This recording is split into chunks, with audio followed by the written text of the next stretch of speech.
nossa segunda aula de propriedades magnéticas de materiais, da pós-graduação da Universidade Federal de Pernambuco. Hoje nós temos a participação, até agora, de mais de 30 estudantes e pós-doutores de outras universidades. E como nós estávamos conversando ainda há pouco, como eu estou usando o Google Classroom, para que as pessoas consigam entrar, é preciso receber um convite por e-mail que é disparado pelo Classroom.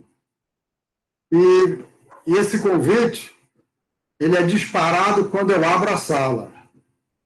Então, como eu disse no e-mail que mandei ontem para toda a lista, a partir de agora, a partir de hoje, né, dessa aula, em cada aula, cada uma das próximas aulas, eu vou abrir a sala 2 horas antes do início da aula e ao abrir a sala, aparece a opção de convidar pessoas.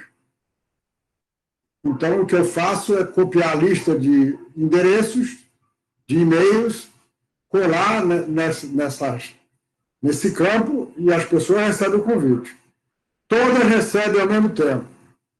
Hoje, para testar o sistema, eu fiz contato com 2 pessoas que não têm endereço da UFPE e eles confirmaram que receberam e entraram na sala. Então, essa é a forma que o sistema funciona. Mas, como nós estávamos dizendo antes, por alguma razão que não está muito claro, algumas pessoas precisam pedir permissão para entrar. A maioria entrou sem pedir permissão. Entrou apenas com o convite que recebeu, clicando no campo lá do convite e entrou na sala.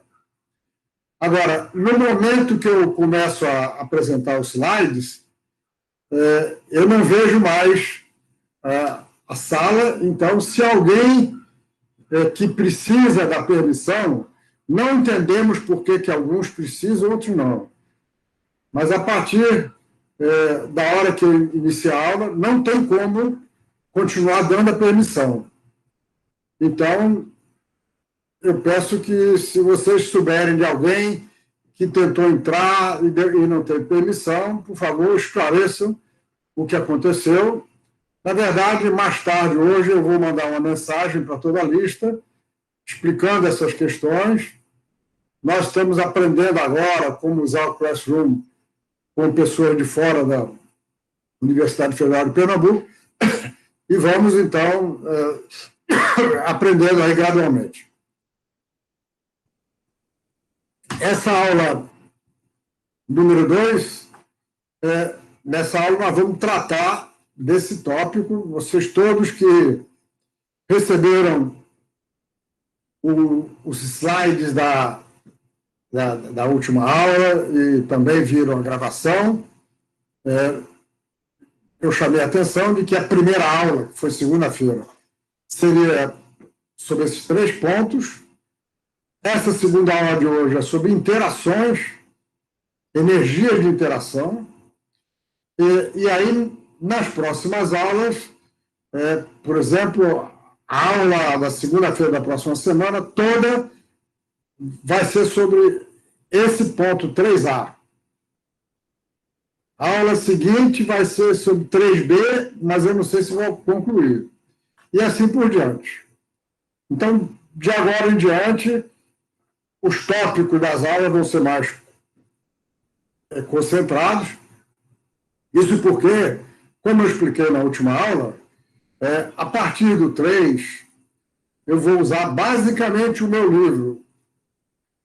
Eu estou citando também os livros do White e o livro do Alberto Passos Guimarães, porque eles servem para complementar, para esclarecer. Mas eu vou estar basicamente seguindo os capítulos do meu livro, lançado no ano passado.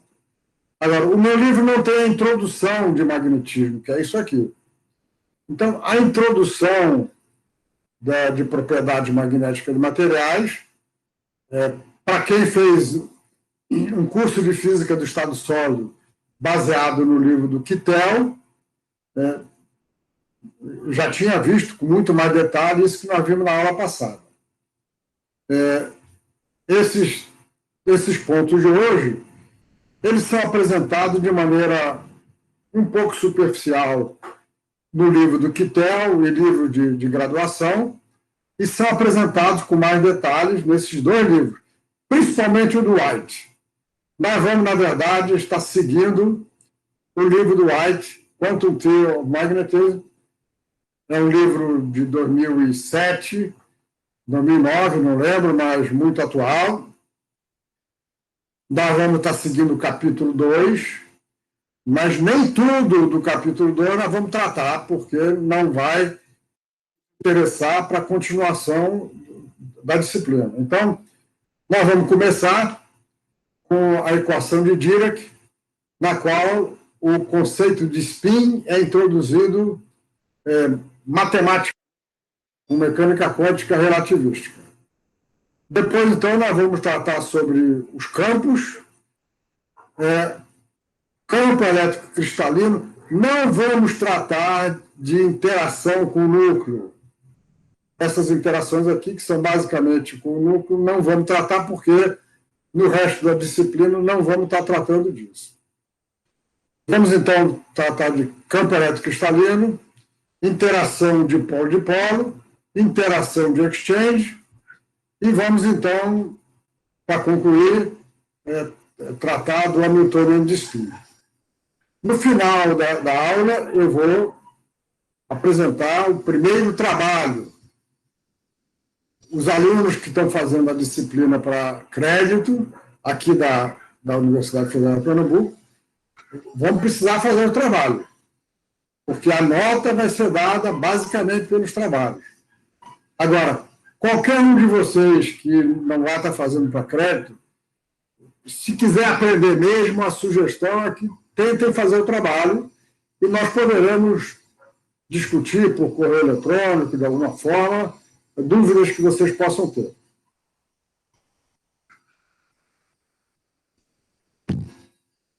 A equação de Dirac resulta de um tratamento relativístico da equação de Schrödinger, da equação de ondas.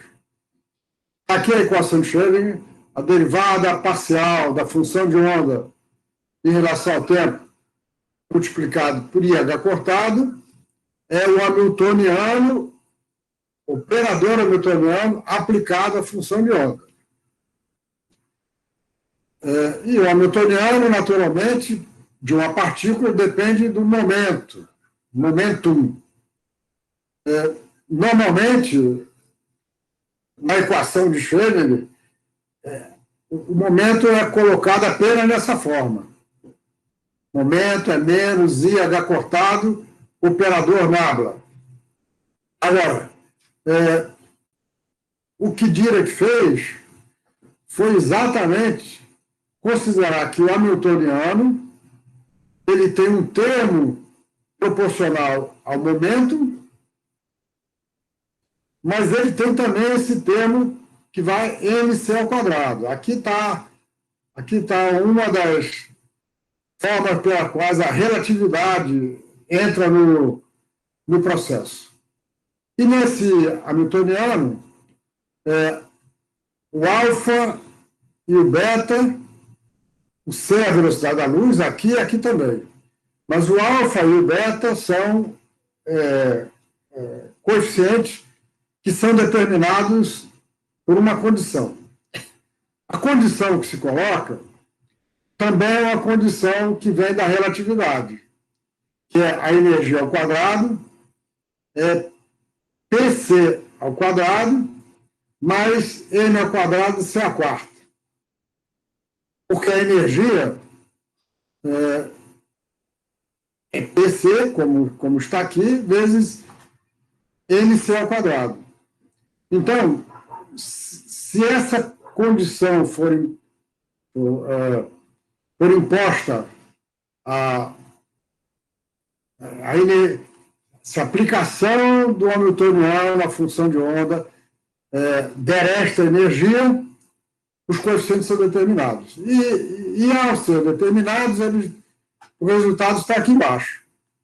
O beta é uma matriz diagonal, 1 menos 1, e o alfa é uma matriz fora da diagonal, sigma e sigma. E os sigmas são chamados as matrizes de Pauli. O sigma x corresponde à componente x do spin. É uma matriz fora da diagonal, 1, 1. O sigma y, também fora da diagonal, mas tem i menos i. E o sigma z é uma matriz diagonal, 1 menos 1. Essas três matrizes são chamadas matrizes de Pauli. Elas surgem como resultado dessa imposição. No livro do White, ele não faz essa dedução, ele se refere a um artigo que diz, fulano de tal mostra isso. Se algum de vocês tiver realmente interesse em saber como é feito, a sugestão é seguir a referência que está lá no livro do White. Mas o fato é que as matrizes de Pauli, que são usadas, é uma forma de se tratar o spin, formalmente, na forma tensorial, ela surge naturalmente como resultado da formulação relativística da equação de Schrödinger. E com isso, o spin surge naturalmente, porque, como vocês sabem, o spin é uma grandeza quântica, não é clássica. A gente, quando apresenta o spin numa disciplina de estrutura da matéria, spin em inglês quer dizer girar em torno de si mesmo. Então, o spin, na verdade, foi postulado antes de Pauli, eu falei isso na aula passada, ele foi postulado por Heisenberg, esqueci o outro qual foi, e a postulação foi baseada no fato de que o elétron em torno do próton é análogo, digamos assim, ao movimento de planetas em torno do Sol. E nós sabemos que o planeta ele gira em torno de si mesmo. Spin quer dizer girar em torno de si mesmo. Aqui no Brasil, nós usamos a expressão spin.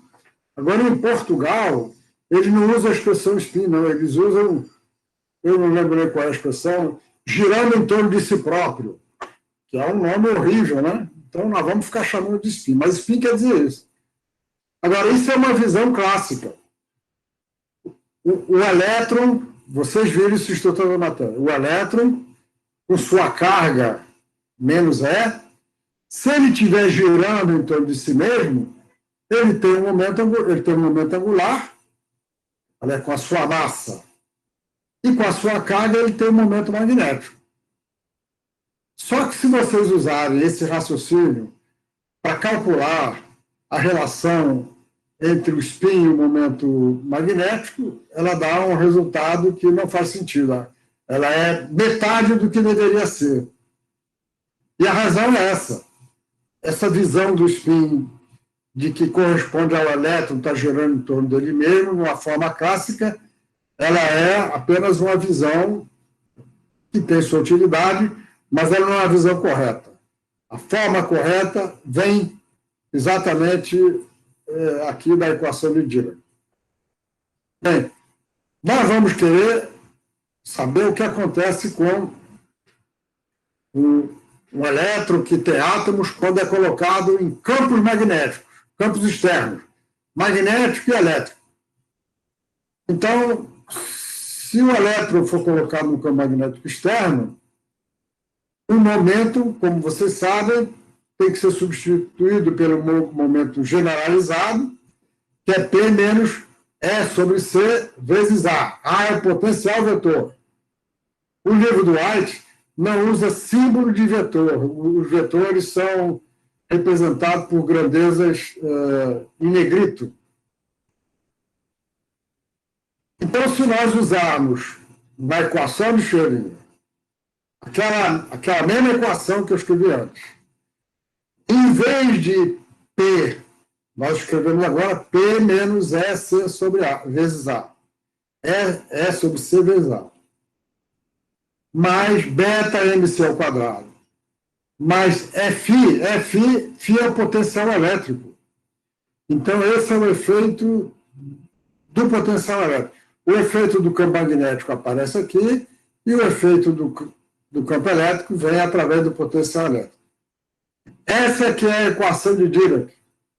A equação de Dirac é a equação de Schrödinger com essas generalizações, onde o coeficiente alfa e o coeficiente beta são dados pela expressão que eu mostrei no slide anterior.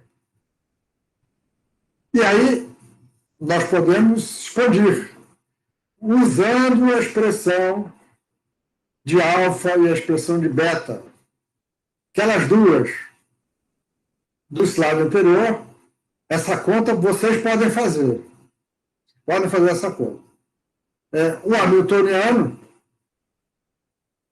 fica sendo dado, então, por mc quadrado mais 1 sobre 2m, que multiplica P menos E sobre CA ao quadrado, menos P a quarta sobre 8mc m ao cubo C ao quadrado. Isto aqui vem desses termos daqui. Aliás, desses daqui. Não, desses daqui. Mais a carga do elétron vezes o potencial, e alguns termos que estavam aqui, ao se introduzir o alfa e o beta, vão dar esses outros 4 termos novos aqui, que é o que nos vão interessar mais aqui. Aqui, então, é o termo que corresponde ao efeito do campo elétrico. Esse termo, olha o que ele quer dizer. Sigma é a matriz de Pauli, ou seja, é como se fosse o spin. Só que aqui a gente vai estar tratando tensorialmente. Spin escalar campo magnético, multiplicado por isso aqui você reconhece como sendo a energia de um momento magnético num campo magnético. Vou voltar a falar nisso. Mas o momento magnético no campo magnético tem uma energia que é menos o momento magnético escalar campo magnético. Esse outro termo é um termo que também tem a contribuição de spin. Agora, um termo que vai dar o momento angular orbital. E esses outros dois termos são os seguintes. Para uniforme, o rotacional de E vai ser nulo. Então, esse termo vai ser nulo. Para campo uniforme. Se o campo não for uniforme, complica. E esse outro termo, ele é de ordem superior, porque ele vai com H ao quadrado sobre C ao quadrado M ao quadrado. Então, esse termo é desprezível. Ele é um termo relativístico de ordem superior. E ele também é nulo se o campo elétrico for uniforme. Então, nós vamos olhar com cuidado para esses termos assinalados aí. Um momentinho.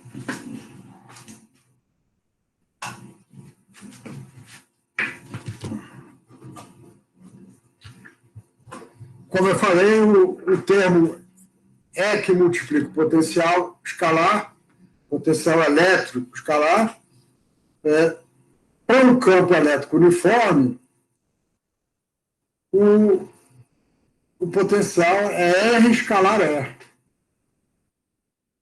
Nós sabemos que o campo é o gradiente, é menos o gradiente do potencial. Então, vocês podem ver que se o campo elétrico for uniforme, escalarmente isso aqui é R vezes E, então E tem a dimensão de φ sobre R.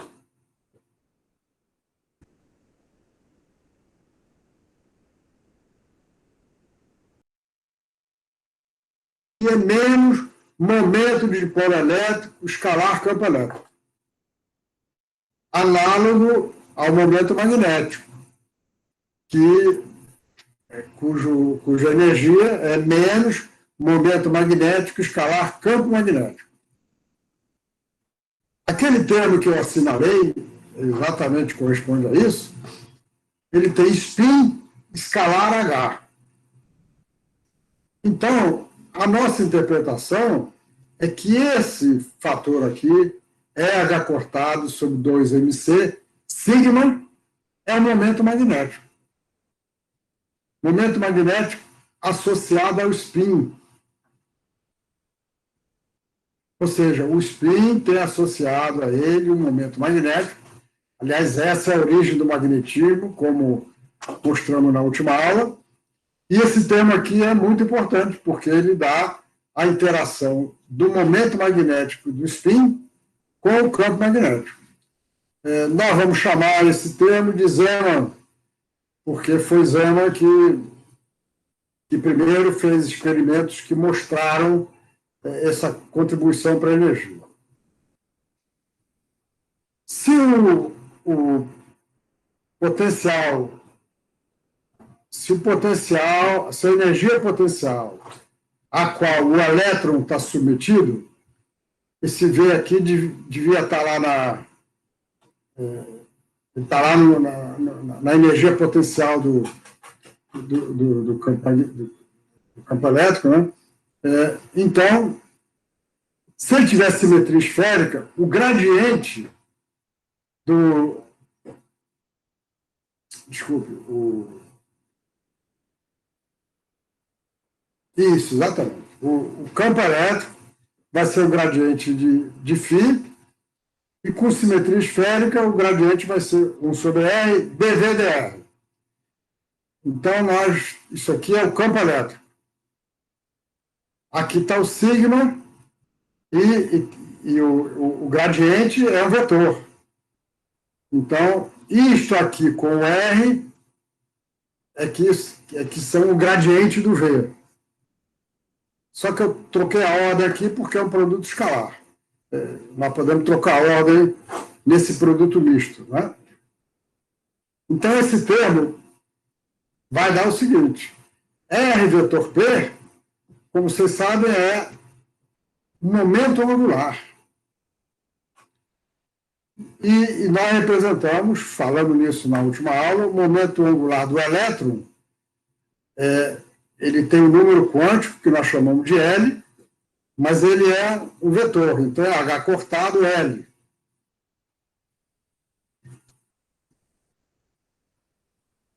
Então, R vetor P é o momento angular, você reconhece isso nesse termo aqui, de modo que esse termo tem a forma H cortado sobre R, dV dr, sigma escalar L. Olha, esse sigma escalar L é muito importante. Ele é o que chama interação spin-órbita. E a maneira formal pela qual a interação spin-órbita entra no magnetismo ou no elétron é exatamente essa.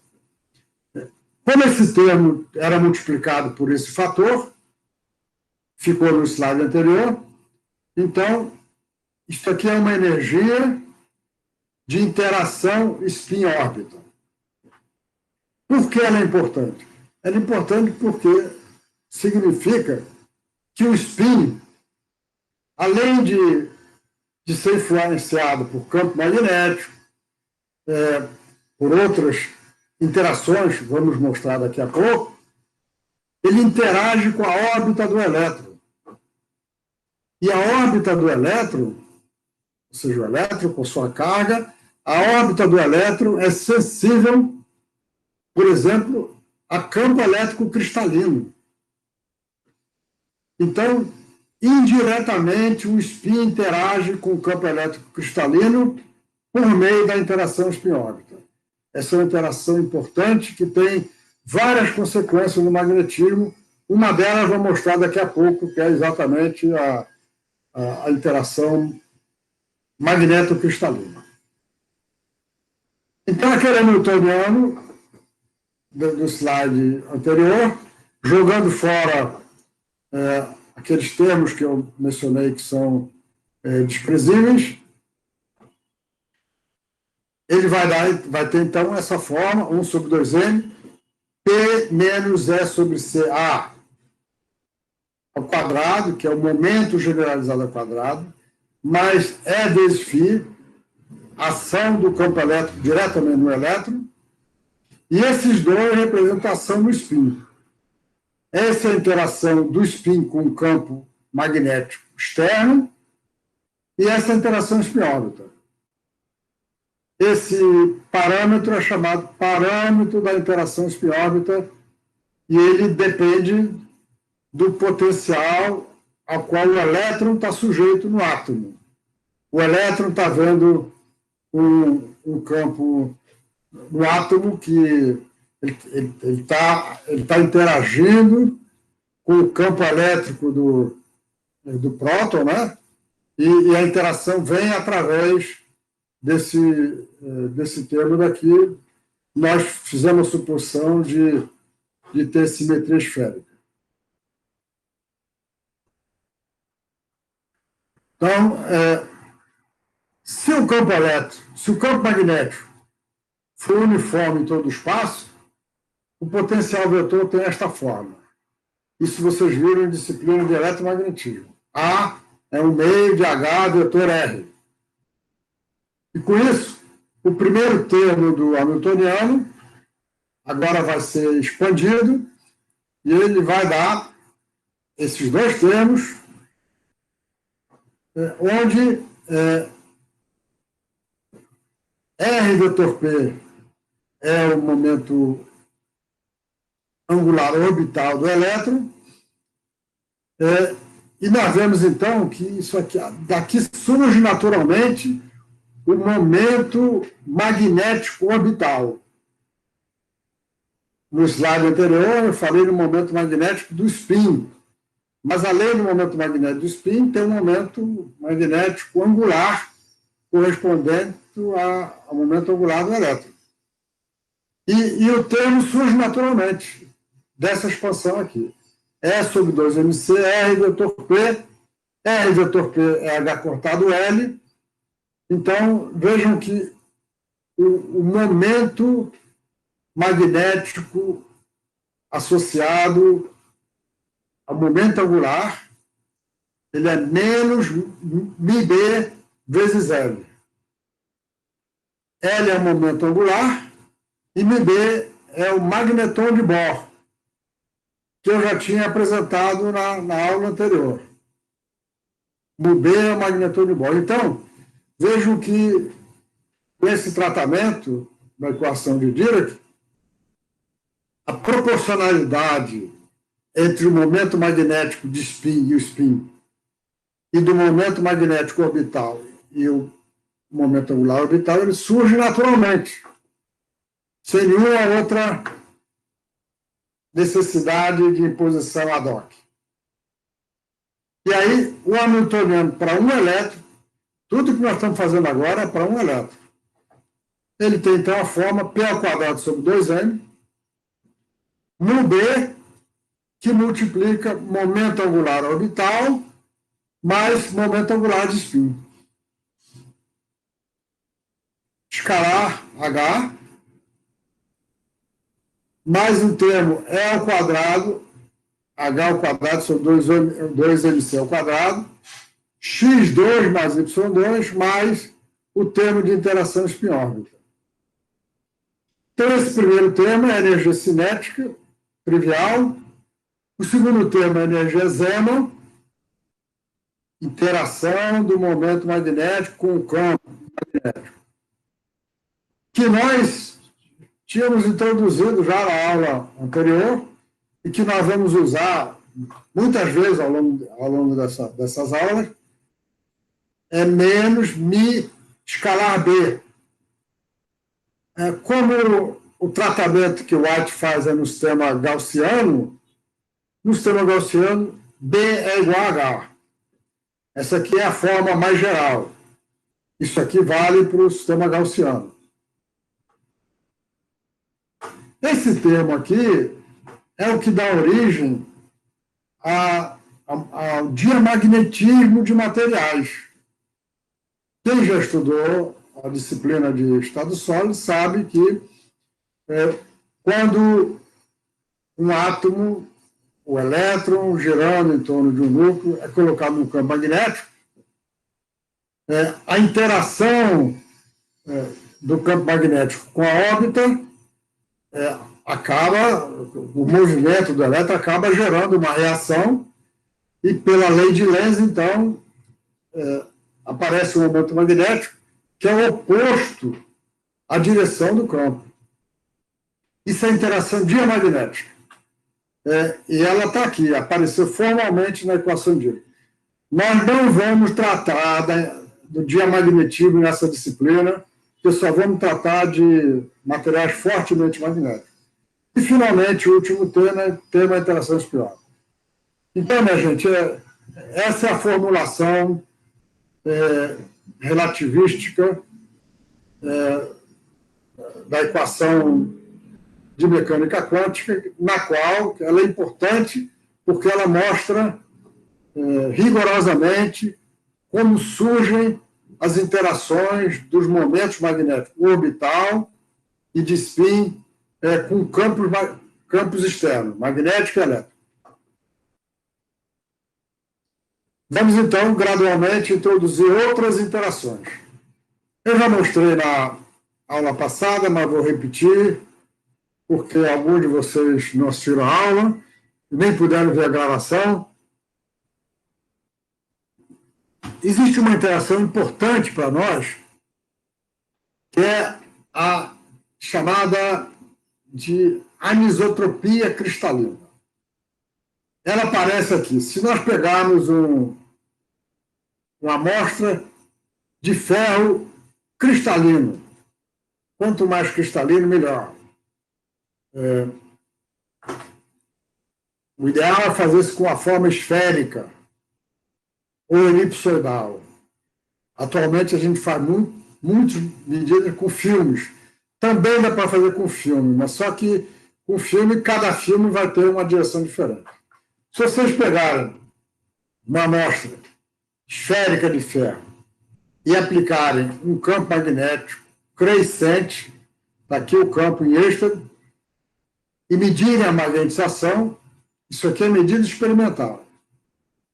Se o campo estiver aplicado ao longo da direção 100 do ferro, o ferro tem estrutura cúbica. Se ele estiver aplicado ao longo da direção 100, a magnetização sobe rapidamente e atinge a saturação. A saturação é quando nós temos todos os spins orientados na mesma direção. Agora, se nós aplicarmos o campo na direção 1, vejam que ele começa a subir, também com um campo pequeno, mas ele não satura. Ele precisa aplicar um campo de cerca de 400 êxtases para ele atingir a saturação. E se nós tivermos uma direção intermediária, 1,0, ele tem um comportamento intermediário. Isso indica o seguinte, indica que a magnetização é sensível à direção dela no campo magnético, no cristal. E isso vem exatamente da interação spin-órbita. O spin interage com a órbita interage com o campo cristalino, e aí, então, o spin a resposta do spin é sensível à direção cristalina. No ferro, essa direção 00 é chamada direção fácil, direção de magnetização fácil. Tradução do inglês. Em inglês a gente chama easy access. A direção 1 é a direção difícil. Difícil porque é mais difícil magnetizar o ferro nessa direção. Em inglês é hard access. Agora, se nós tivermos uma amostra de níquel, olha o que acontece na amostra de níquel. A direção fácil é a direção 1, 1. Enquanto a direção difícil é a direção 1, 0, 0. Isso vocês vão entender com muita clareza se fizerem o primeiro trabalho de hoje. Eu vou dar, naturalmente, os argumentos para vocês chegarem a essa conclusão. Vamos tratar daqui a pouco. Daqui a pouco. Agora, se nós pegarmos uma amostra de cobalto, o cobalto tem uma estrutura hexagonal. Então, se o campo magnético for aplicado ao longo do eixo de simetria hexagonal, ele satura rapidamente. Enquanto que se ele for aplicado no plano basal, ele custa saturar. Então, essa é a direção fácil, essa é a direção difícil. Também vamos mostrar a anisotropia do cobalto. E nós vamos mostrar a energia de anisotropia em 2 etapas. A primeira é microscópica, na qual eu não vou poder chegar até o final, porque seria fazer uma conta absurda, não dá para nós fazermos na aula. Mas eu vou mostrar os argumentos para você. Depois, então, vamos fazer um tratamento fenomenológico que vocês vão poder entender claramente. Digamos que nós temos, então, um material magnético em que os spins, como eu mostrei na aula passada, os átomos de alguns elementos têm spin, só de alguns elementos. Os elementos do grupo 3D da camada do grupo de transição de ferro e alguns elementos de terra raras. O spin, como mostramos ainda há pouco, interage com a órbita do elétron. E a órbita, ou seja, a função orbital do elétron, ela depende do campo do núcleo, de cada núcleo, mas também depende do campo externo. Ou seja, o elétron nesse átomo, ele está sujeito não apenas ao campo elétrico do núcleo, do seu núcleo, desse átomo, mas também ao campo elétrico desse vizinho aqui. Então, os vizinhos é que vão criar o campo cristalino, que vai, de alguma forma, vai ter a simetria do cristal. Então, devido à interação spin-órbita, a energia do momento angular, que vai ser L mais S, depende da sua direção em relação aos eixos cristalinos. Então, como é que nós podemos fazer um tratamento quantitativo disso?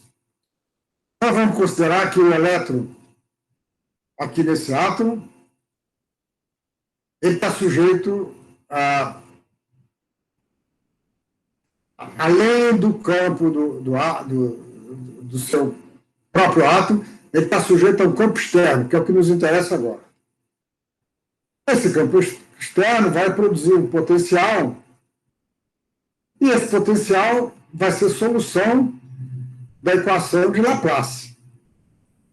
E quem já fez uma disciplina de eletromagnetismo na pós-graduação, ou uma disciplina de métodos matemáticos, sabe que a solução da equação de Laplace em coordenadas esféricas, R, θ e φ, ela é expandida em série de potências, em que nós temos aqui a posição R, o módulo do vetor posição, elevado a um expoente L, e a parte angular, que depende de θ e de φ, é um harmônico esférico. Um esférico harmônico.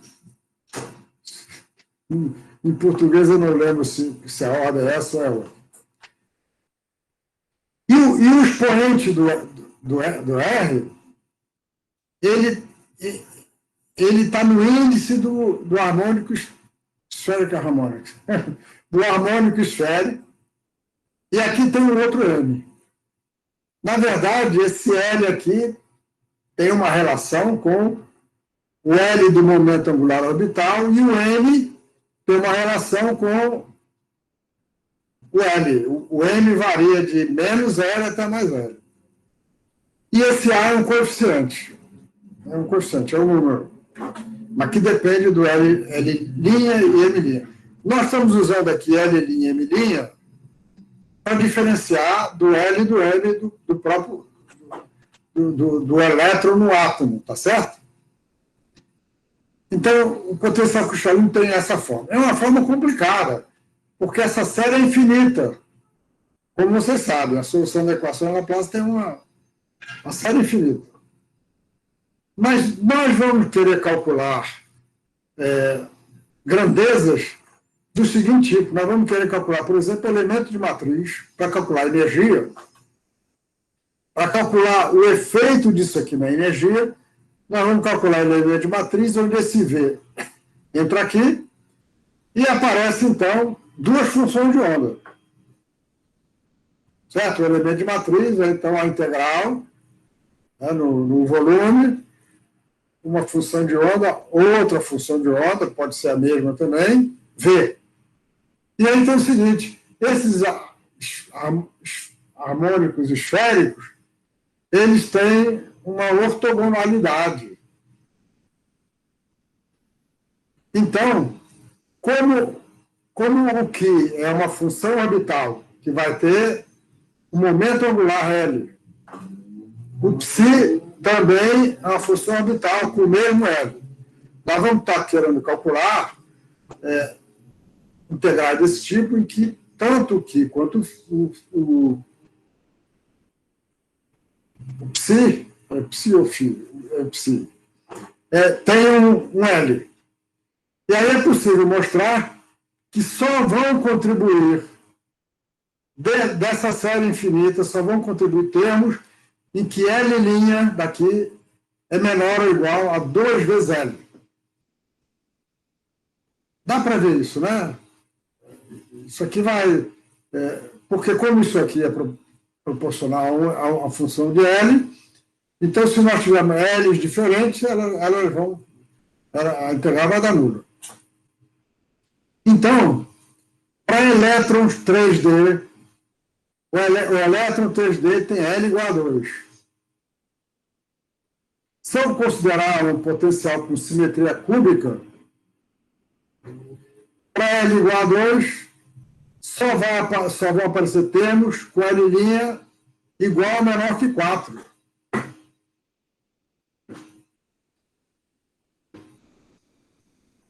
Então, o potencial que vai atuar sobre o elétron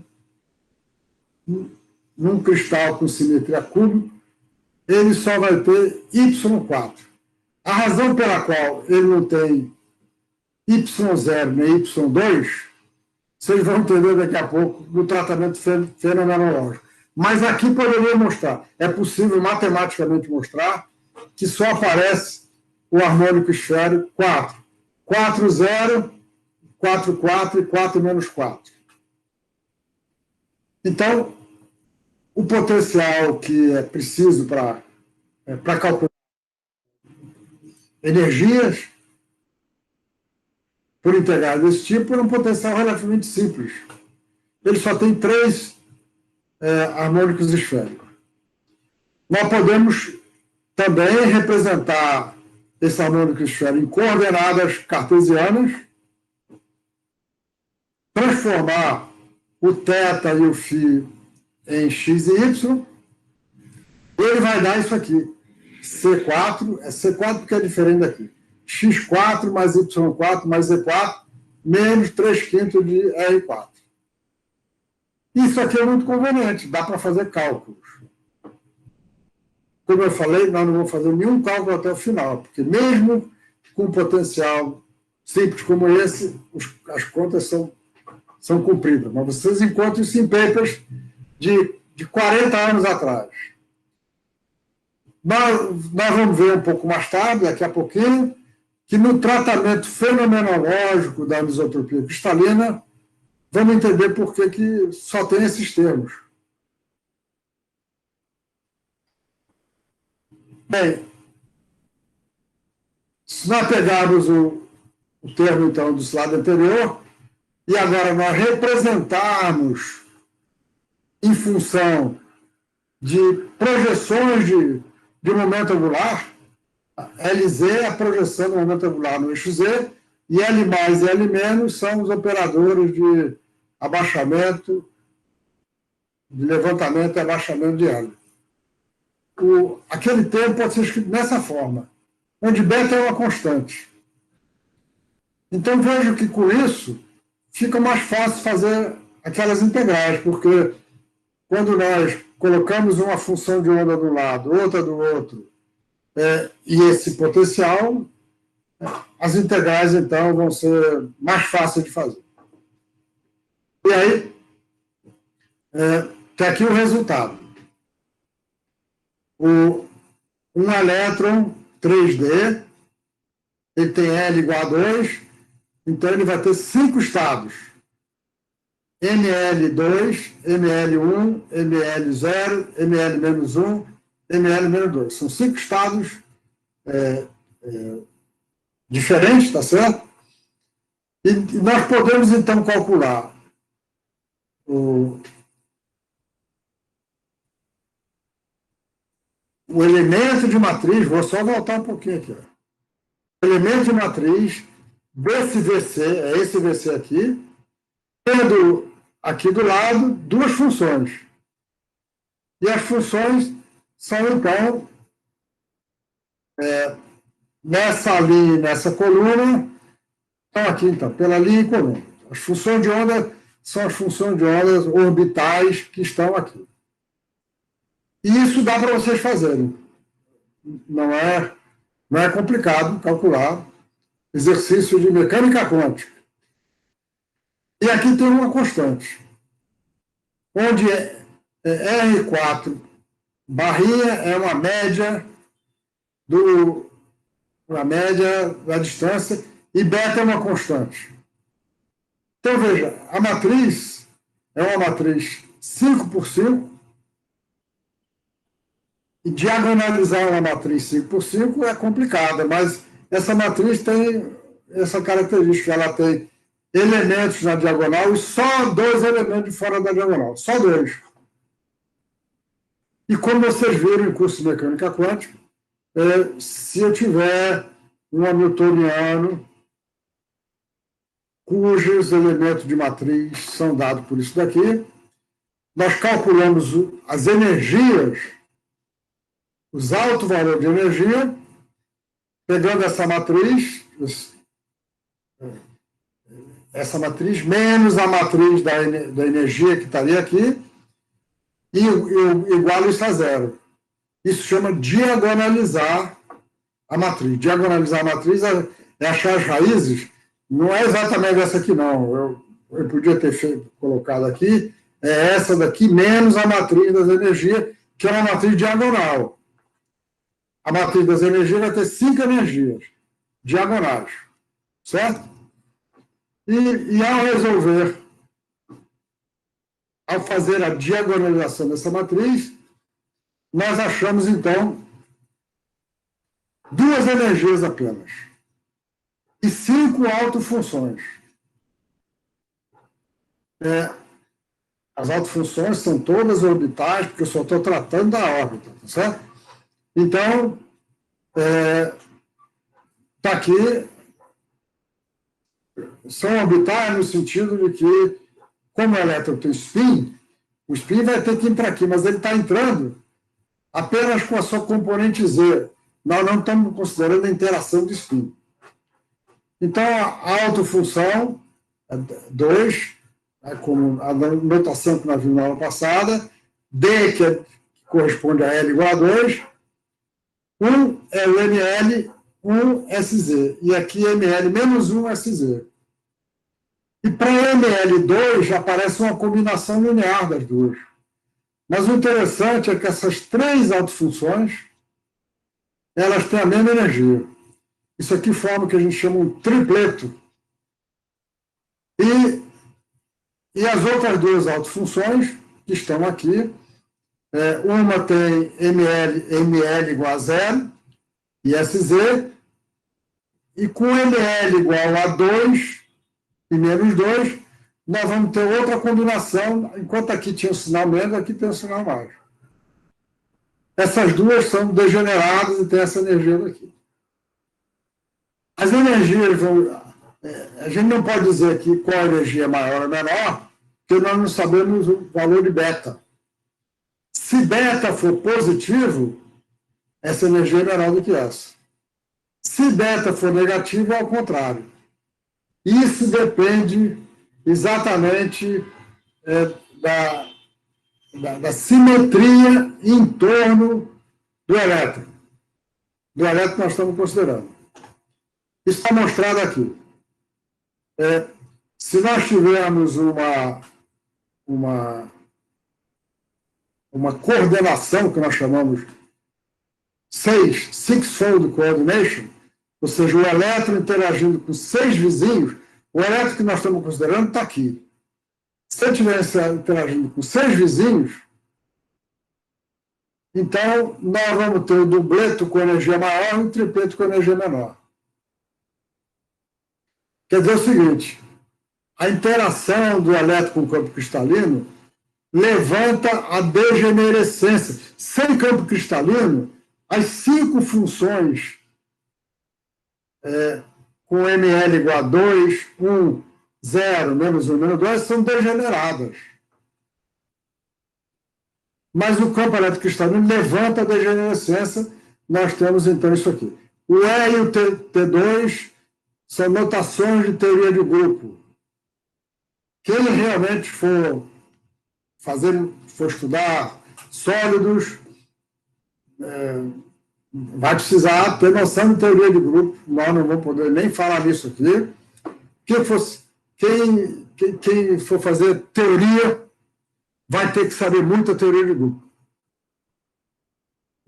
Quem for trabalhar em física experimental precisa saber um pouco, mas não vai ter que entrar em tanto detalhe, certo?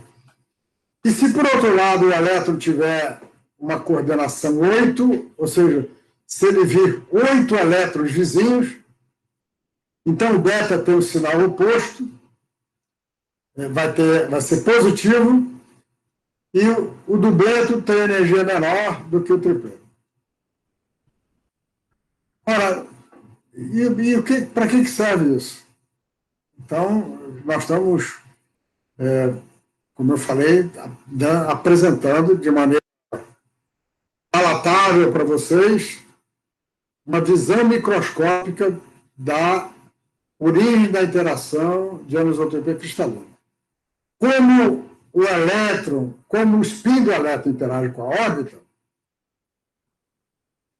se eu puser nesse problema a interação spin-órbita, cada SZ vai ter uma energia diferente. Ou seja, a energia do spin vai depender também da simetria cristalina. Então, eu posso calcular, como eu falei, o cálculo agora fica bem maior, não está feito no livro do White, em geral não é feito em livros, mas tem em artigos. Você bota a interação spin-órbita aqui, faz tudo o que nós fizemos, mas agora vai aparecer a energia do spin em relação à direção cristalina. Professor, Não. a informação da coordenação, ela vai estar dentro daquela expansão do potencial cristalino, né? Em harmônicos esféricos.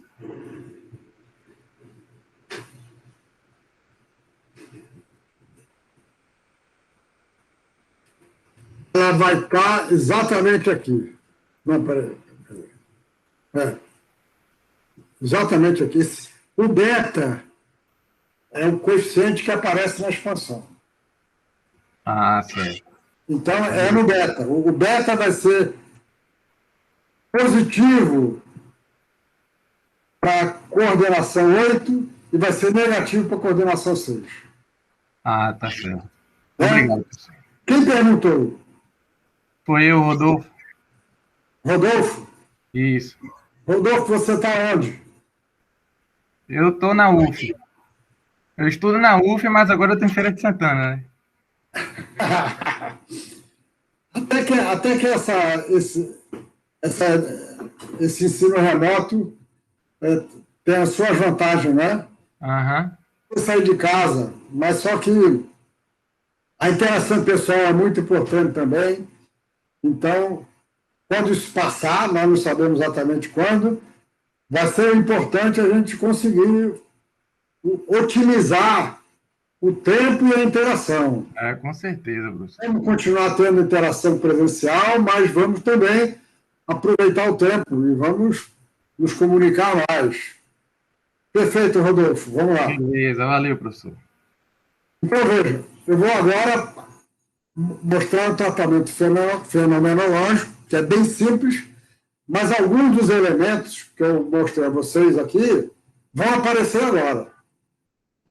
Tratamento fenomenológico significa que a gente, por raciocínios diversos de simetria, chega a uma expressão, mas não calcula os parâmetros. O que nós fazemos? Nós consideramos que nós temos. Vamos considerar a magnetização, em vez de falar de spin, vamos tratar a magnetização, porque a magnetização, na verdade, é para elementos do grupo, para elétrons 3D, para determinados átomos do grupo 3D, o L é muito pequeno. O momento angular orbital é muito pequeno. Então, o L é principalmente proporcional ao spin. Mas para elementos de terras raras, em geral, o L é grande. Por isso, eles têm uma característica importante. Servem para fazer ímãs permanentes, porque vocês viram que o ímã permanente é um material que fixa a magnetização. E um dos fatores que ajuda a fixar a magnetização é exatamente a energia de interação com os eixos, com o campo cristalino. Então, nós vamos, em vez de falar de spin, nós vamos tratar da magnetização. E vamos considerar, então, o seguinte: vamos tratar um cristal cúbico, com os seus 3 eixos: 1, 0, 0, 0, 0 e 0, 1. E vamos, então, chamar o cosseno do ângulo que a magnetização faz com cada um dos eixos de cossenos diretores. Alfa1 é o cosseno diretor com o eixo X, alfa2 com o eixo Y e alfa3 com o eixo Z. E a energia de anisotropia cristalina depende do ângulo, viu? Ela só depende do ângulo, não vai depender da magnetização. Então, ela depende da orientação. Então, ela vai depender de alfa1, alfa2 e alfa3. Ora, num cristal cúbico, se eu girar o cristal de 90 graus em qualquer direção, eu tenho que obter a mesma energia. Então, primeira conclusão: na expansão da energia em termos de cosseno diretores, os termos em alfa1, alfa2 e alfa3 devem ser iguais. Eu devia ter escrito aqui em cima uma função energia, função de alfa1, alfa2 e alfa3. Eu vou escrever depois. Eu vou mandar para vocês, como fiz com a primeira aula, o PDF com os slides. Mas eu preparo o PDF depois, porque eu já faço correções que eu só percebo na hora que eu estou dando aula e raciocinando com mais calma. Ora, num cristal cúbico, se eu inverter a direção da magnetização, a energia deve ser a mesma.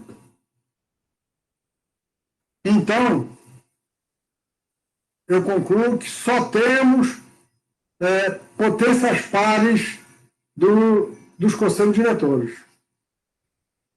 Eu não posso ter somente alfa1, porque quando eu inverto a magnetização, o alfa1 vai inverter. E o A não pode inverter. Tá certo?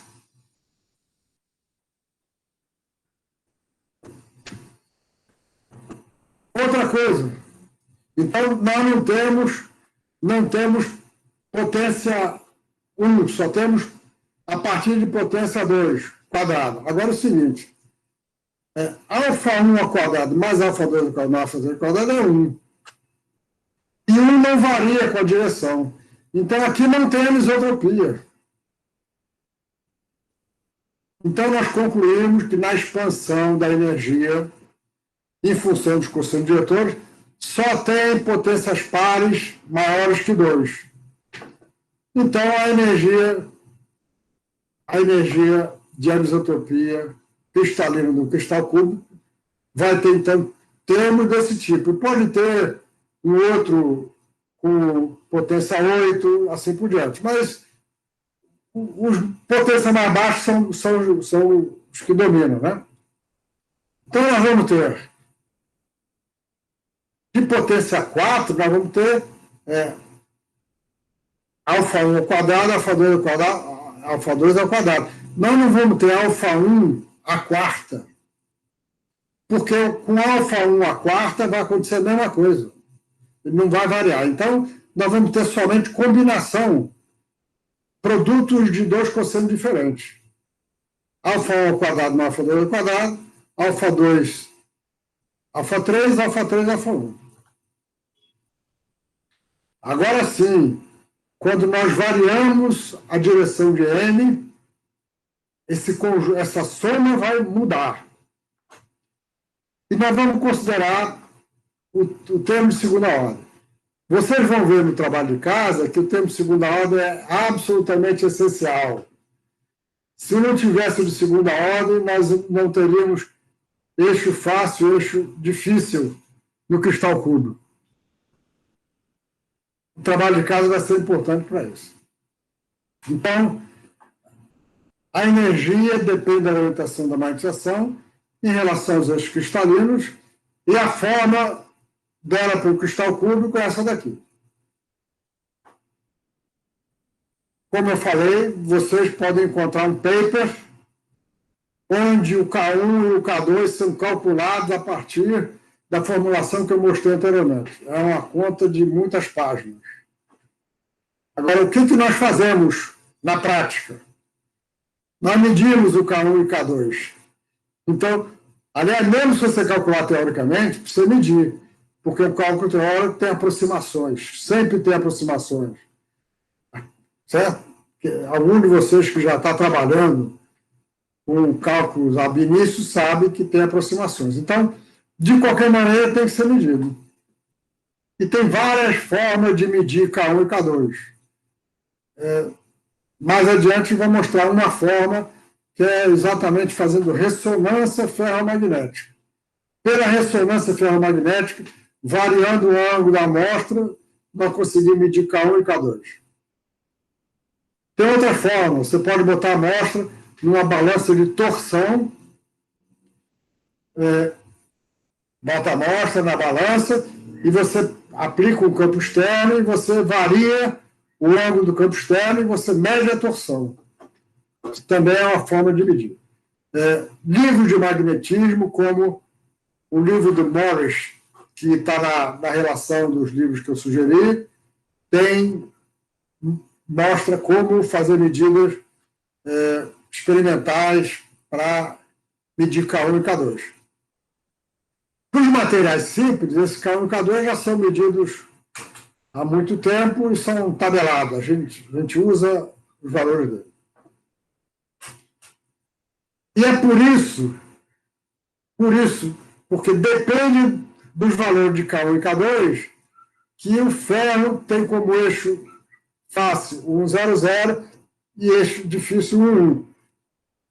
E o níquel tem como eixo difícil 1, 0, 0 e eixo fácil 1, porque a energia vai ser maior ou menor dependendo da relação entre K1 e K2. Esse é o trabalho de casa. Hein? E o cobalto? O cobalto ele tem o eixo de simetria ao longo do eixo da estrutura hexagonal e que também nós podemos obter uma forma em função dos ângulos. Ora, num cristal com estrutura hexagonal, só tem uma direção de simetria, que é essa daqui, chamamos de Z001. Então, só tem um ângulo de interesse, que é θ. Então, a energia uniaxial, eu estou usando C para cúbica e U para uniaxial. Vai ter um termo quadrático no seno de θ e um termo de quarta potência no seno de θ. Esses K1 e K2 também são medidos, também podem ser calculados aproximadamente, e são conhecidos por materiais comuns. Terminei a energia de anisotropia. Alguém tem alguma pergunta?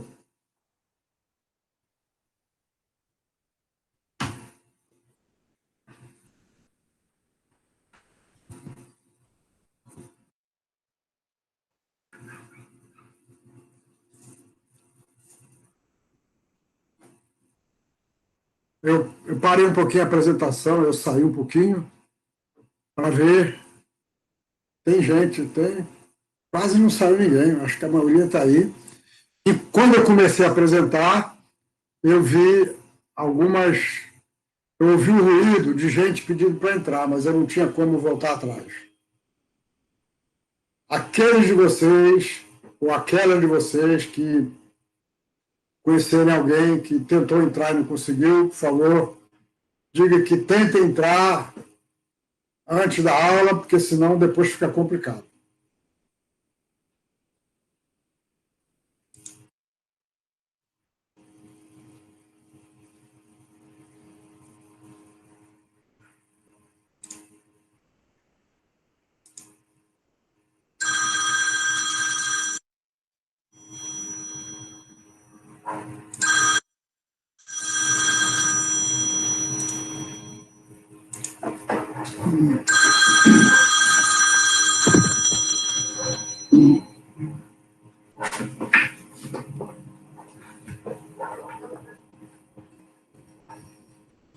Bem, a próxima energia é talvez a mais importante, que é a energia de troca, o de exchange. A palavra em inglês é exchange, a tradução em português é troca.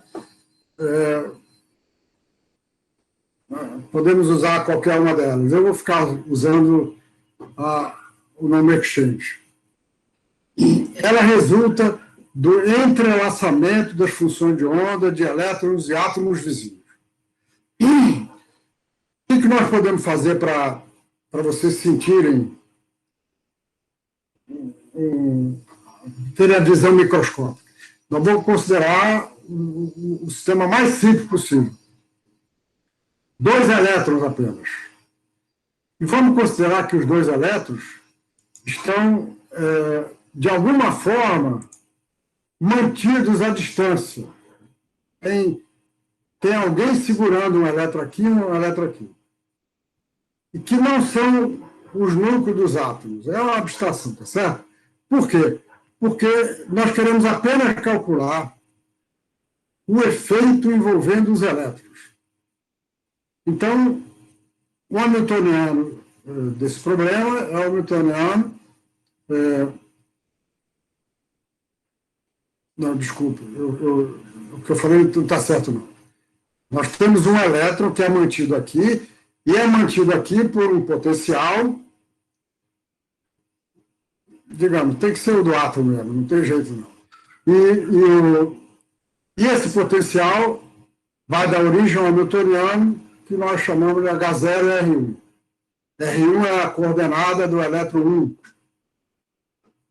R2 é a coordenada do elétron 2. Então, cada elétron está sujeito ao potencial no local onde ele está, no átomo que ele está, mas os dois interagem entre si eletrostaticamente.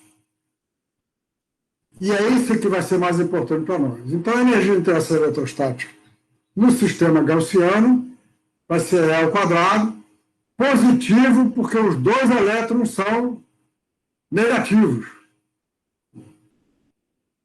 Então, isso aqui é positivo.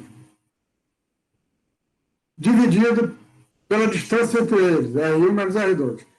E nós vamos supor que isso aqui é uma perturbação, ou seja, vamos supor que esse potencial é muito menor do que os potenciais que prendem os elétrons. E vamos também, simplificando, considerar apenas dois estados orbitais, os de menor energia. O elétron tem vários orbitais, vamos considerar o de menor energia.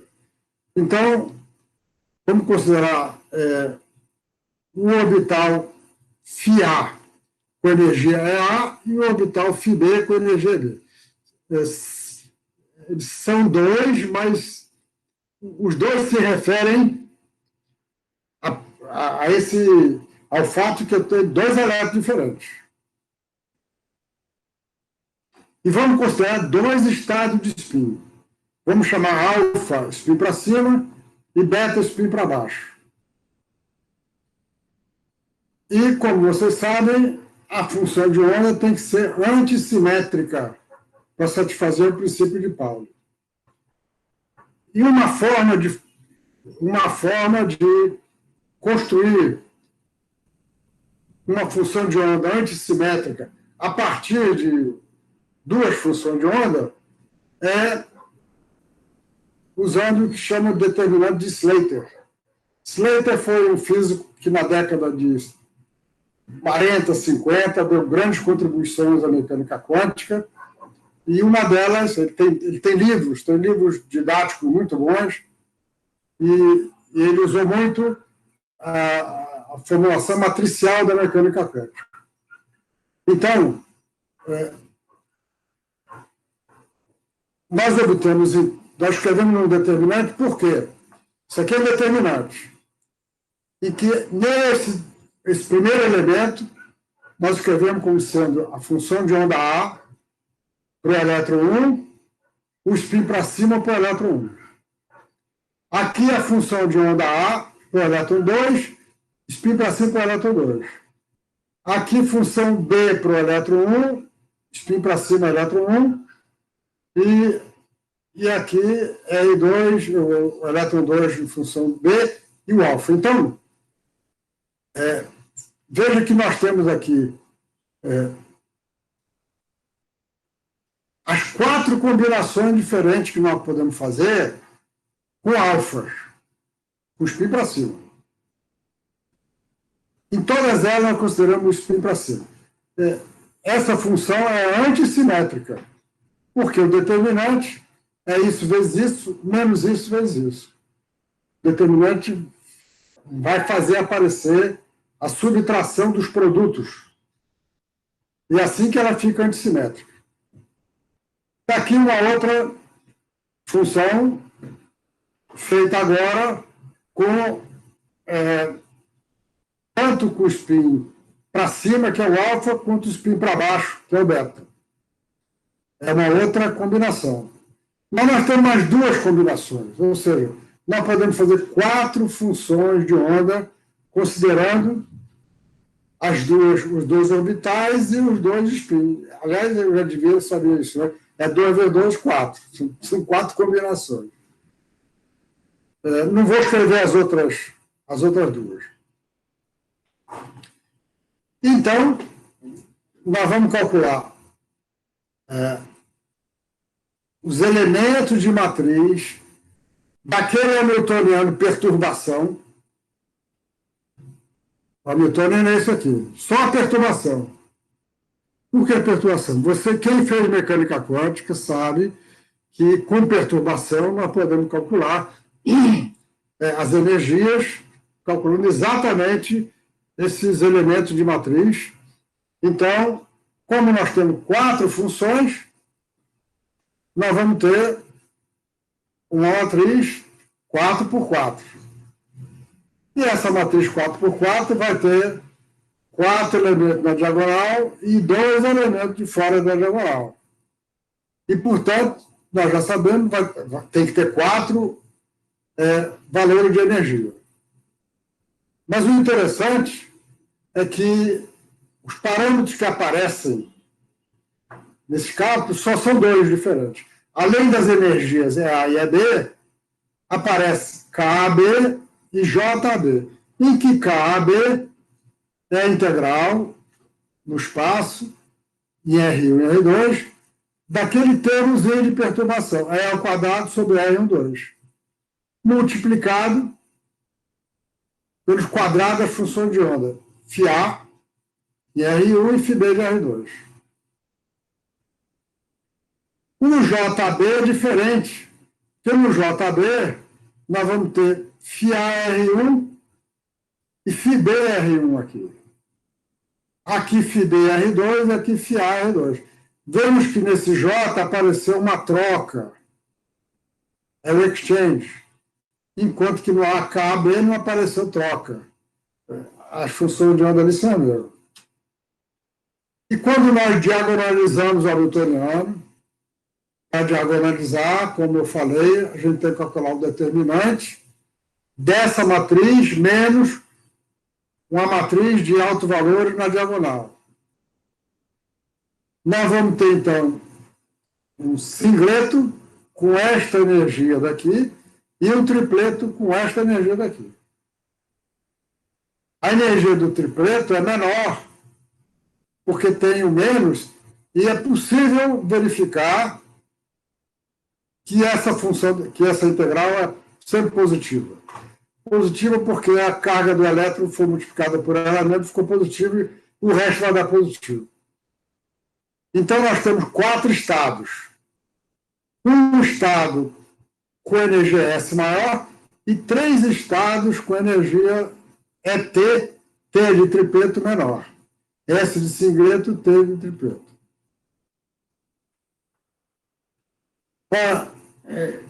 Isso aqui foi feito antes de Dirac, foi feito por Heisenberg.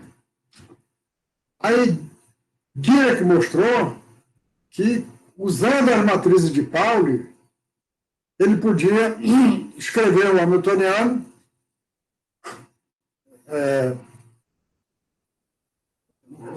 as energias do hamiltoniano, por isso é H barra, da seguinte maneira: 1/4 de ES mais ET menos 1/4 de ES menos ET. A diferença das duas energias. E aqui aparece sigma1 escalar sigma2. Os sigmas são matrizes, isso aqui é o produto escalar de matrizes. E é possível a gente ver, então, que como isso aqui é uma constante, essa energia é uma constante menos 1/4 de J sigma1 escalar sigma2, em que o J é simplesmente... eu vou botar daqui a pouco. Então, o que é um singleto? Singleto é um estado que só tem um. O singleto corresponde à função de onda dos elétrons que tem simetria, simétricas em relação à uma inversão no eixo, e, portanto, para que a função completa seja simétrica, um elétron tem que ter o spin para cima e o outro elétron tem que ter o spin para baixo. Então, S total é 0. S igual a 0 só tem um estado, NS igual a 0. Esse é o singleto. Agora, se a função de onda for antissimétrica no espaço, os S vão ser simétricos, então o S é igual a 1. E S igual a 1 pode ter no S menos 1, 0 e 1. Aí é o tripleto.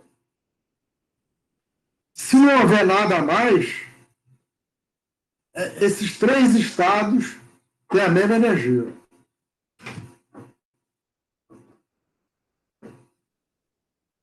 O que vai haver a mais é exatamente a interação com outros elétrons. Mas, se só tiver isso, o estado singleto ele pode ser, a energia do estado singleto é menos 1/4 de J, onde J é simplesmente S menos AT. Isso é chamada constante de exchange. E é um número positivo. Porque o ES é maior do que o ET. Isso eu não demonstrei, mas dá para demonstrar. Isso quer dizer o seguinte, tem uma forma que eu mencionei na aula anterior de interpretar esse resultado. Essa função de onda orbital significa dizer que tem uma probabilidade finita do elétron ser encontrado aqui. Então, aquela integral na carga do elétron quadrado, ela vai dar um número razoável. Enquanto que aqui, a função de onda está cruzando o eixo, então a probabilidade dela estar aqui é menor, então a energia aqui é menor. Então, o estado com os dois spins paralelos tem menor energia do que o estado com os spins antiparalelos. Essa é a origem do ferromagnetismo simples entre dois vizinhos. E vejam que isso é um efeito puramente eletrostático. A energia colombiana, a diferença da energia colombiana daqui para aqui, que está dando essa energia. O efeito é eletrostático, mas a natureza é quântica. Não haveria interação de exchange se tudo não fosse quântico. Mas, no fundo, é um efeito eletrostático, quântico. Pergunta?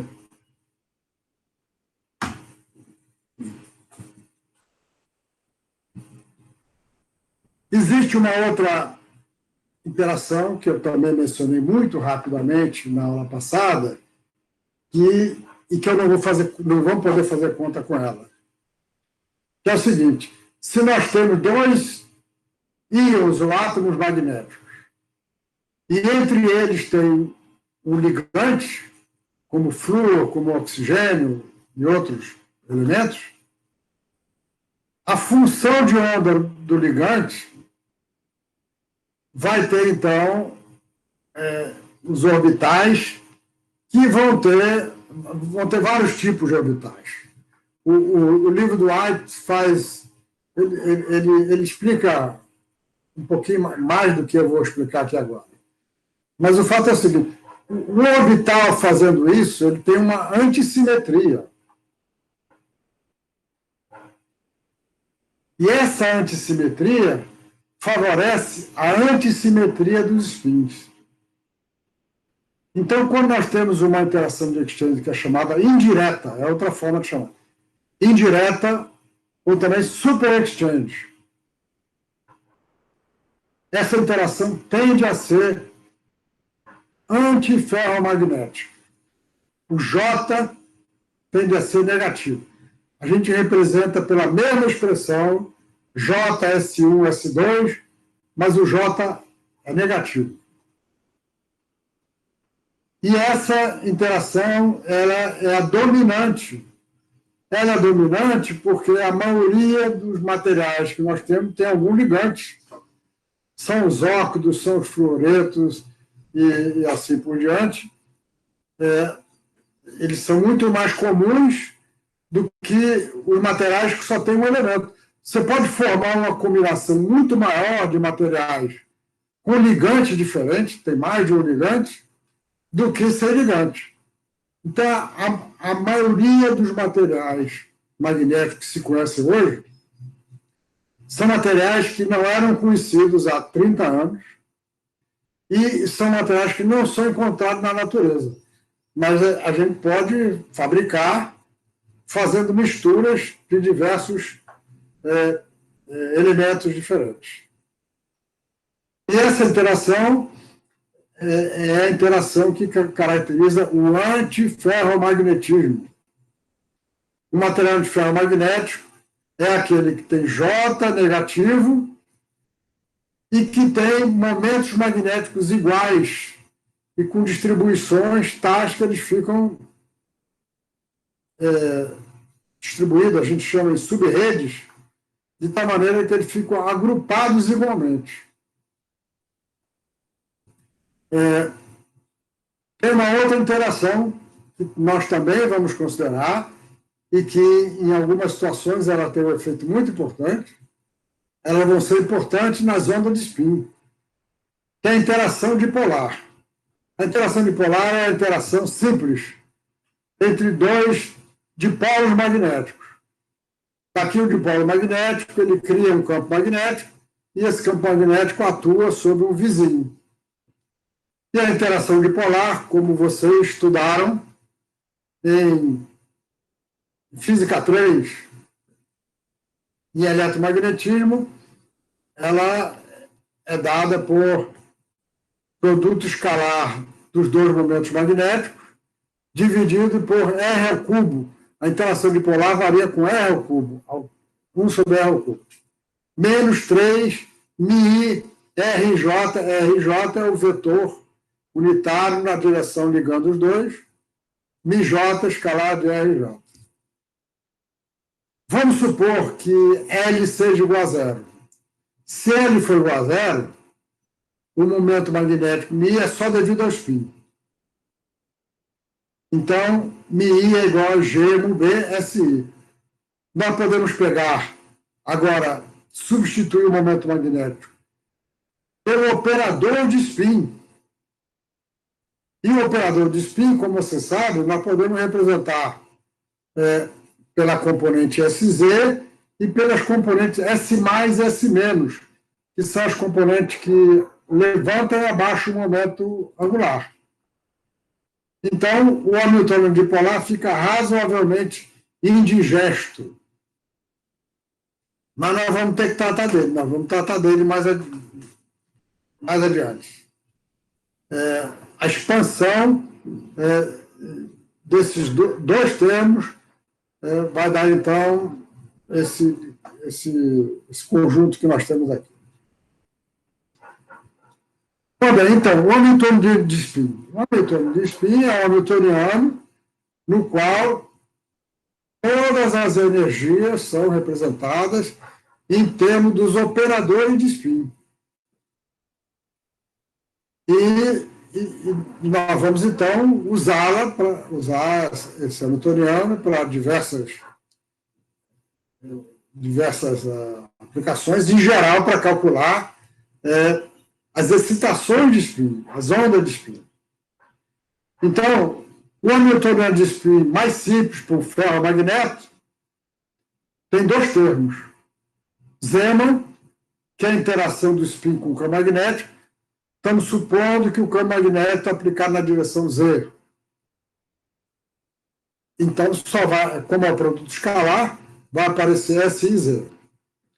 E a interação do exchange, que é uma interação entre vizinhos. Aí nós fizemos o seguinte: em vez de escrever SI e SJ, nós escrevemos SI e SI mais delta, que delta representa a posição de um vizinho ao spin. Os operadores de spin, então, como vocês sabem, quem não fez mecânica quântica, não estudou operador de momento angular, vai ter dificuldade de entender o que nós estamos fazendo, mas talvez tenha uma oportunidade de ir lá e pegar um livro de mecânica quântica, como é que é tratado os operadores de momento angular. O operador... Professor, ou não? eu estava com uma dúvida quando você falou, você pode diferenciar a questão do exchange e do super exchange?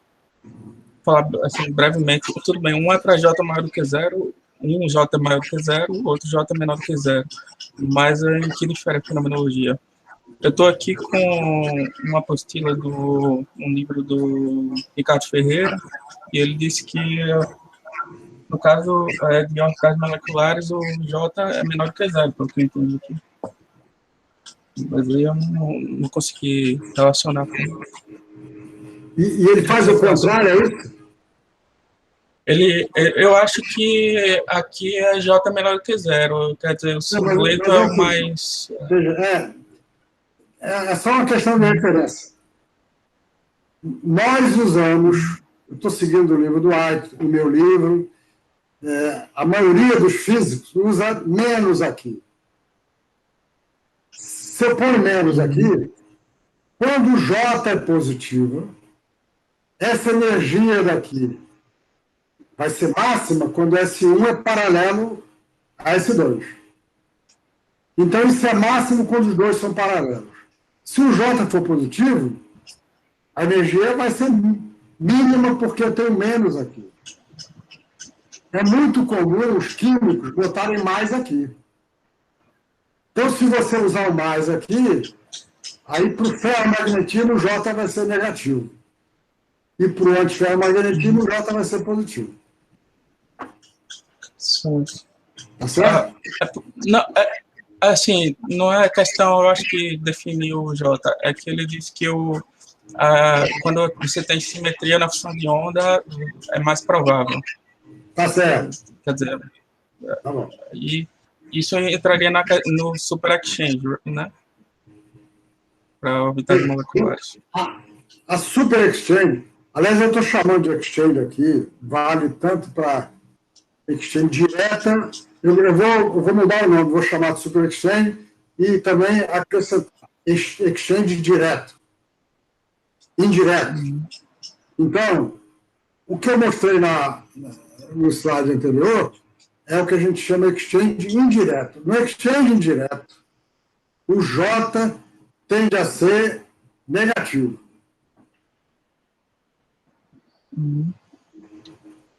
Mas a respeito de quando é positivo ou negativo é uma questão fenomenológica, vai depender do caso, não tem nada...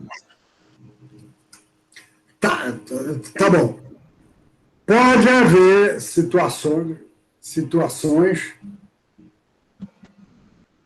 Não, tá bom, eu preciso corrigir.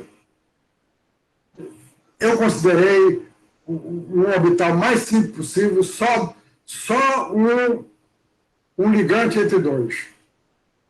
Aí ele vai ser sempre negativo. Só que eu posso ter uma estrutura um pouco mais complicada. Eu posso ter a ligação via dois ligantes. Então, o super exchange pode ser positivo ou negativo. Vai depender dos orbitais. Tá bom? Obrigado, professor.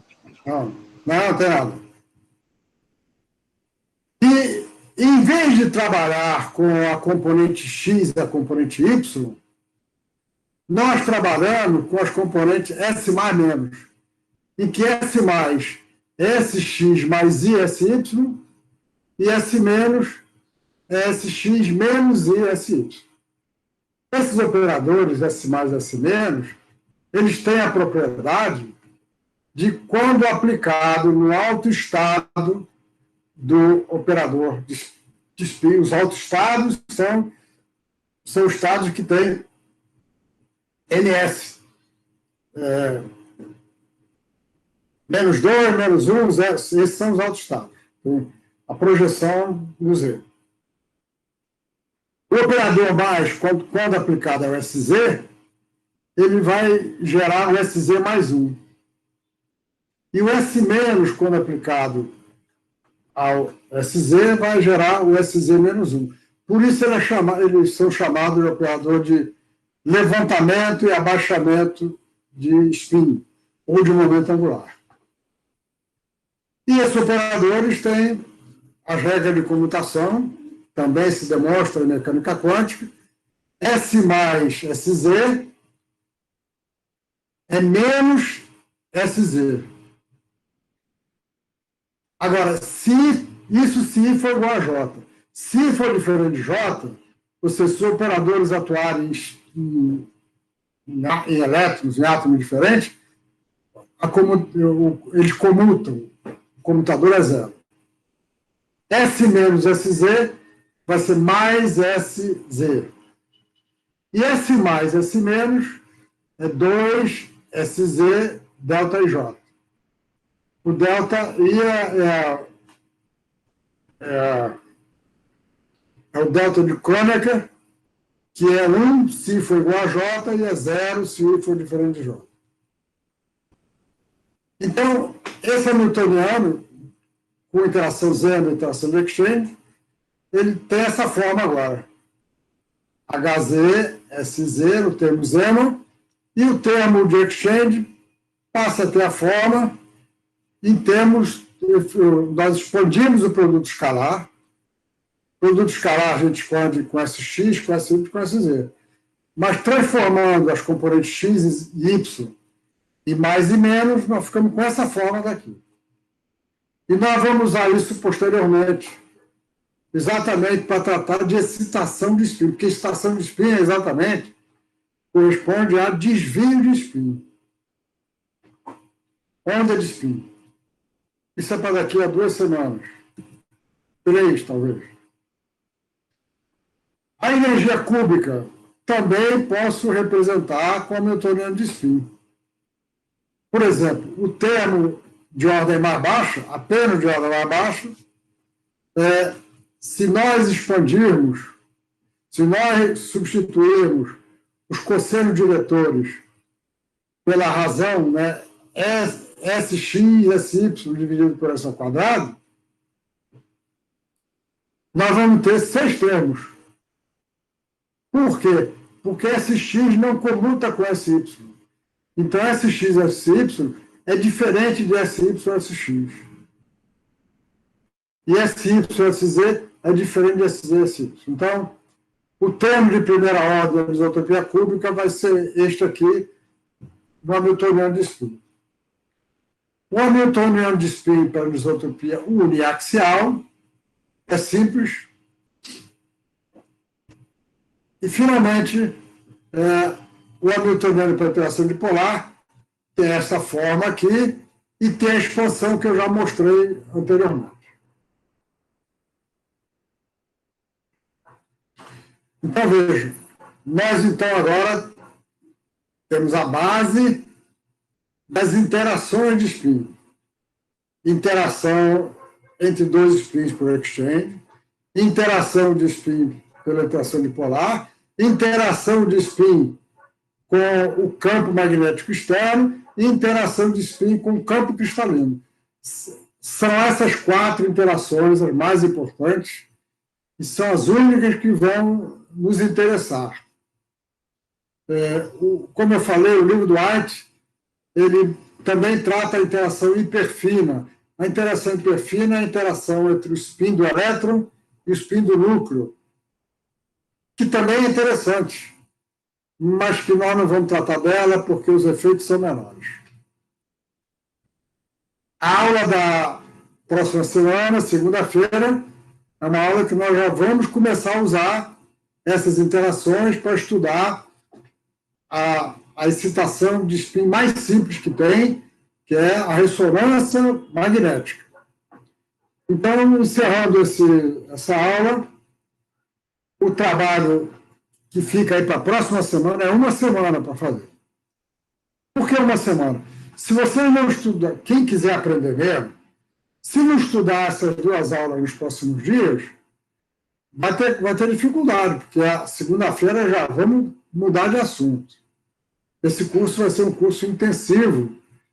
Como eu falei, é um semestre muito curto, só vamos ter 10 semanas, portanto, 20 aulas, e vamos ter que acelerar. Então, veja, primeiro exercício, trabalho, é para aprender a usar a regra de Rand. A regra de Rand, que eu mostrei como elas funcionam na última aula, tem com detalhe no livro do Kittel. Aqui a ideia é vocês calcularem para elementos de terras raras.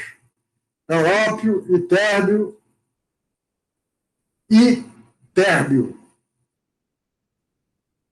O segundo problema é exatamente para considerar, considerar um estado tripleto e um estado singleto e para calcular o momento magnético. Esse terceiro é o mais difícil, que é exatamente partindo da expressão fenomenológica da energia de anisotropia cúbica, ver quais são as relações entre K1 e K2 para que a energia seja mínima ou na direção 00 ou na direção 1. Vamos ter que pegar a energia, derivar, igualar a zero, fazer derivada da segunda. Dá para vocês fazerem tudo, mas dá um pouquinho mais de trabalho. A terceira, também